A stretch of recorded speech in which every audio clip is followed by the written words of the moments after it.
देखिए दोस्तों लोग, आज हम लोग दोनों अपना बहन है, दोनों साथ में गा रहे हैं। इससे अच्छा आप लोग कमेंट करिएगा, अच्छा से अच्छा ओके आप लोग कमेंट जरूर करिएगा, लाइक सब्सक्राइब जरूर करिएगा। बोलू बोलू रे सुगनवा हर हर महादेव, बोलू बोलू रे सुगनवा हर हर महादेव। बागों में बोलिया बगीचों में बोलिया, बागों में बोलिया बगीचों में बोलिया।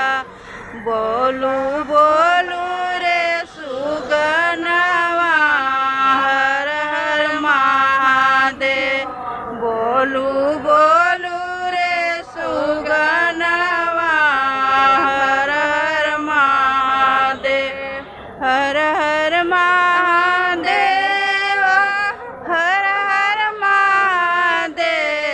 बोलू बोलू रे सुगनवा हर हर महादेव, बोलू बोलू रे सुगनवा हर हर महादेव।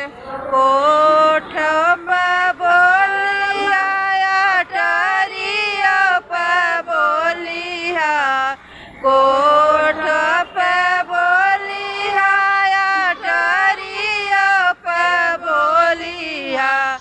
बोलिया बोलू रे सुगनवा हर हर महादेव, बोलिया बोलू रे सुगनवा हर हर महादेव।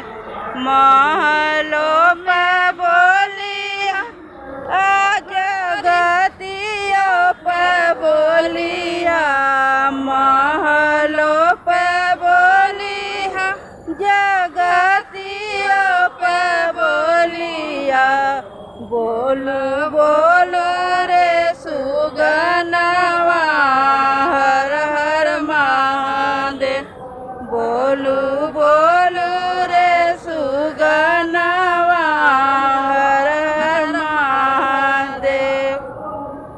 से जिया पर बोलिया रसोइया पर बोलिया, से जिया पर बोलिया रसोइया में बोलिया। बोलिया बोलू रे सुगनवा हर हर महादेव, बोलिया बोलू रे सुगनवा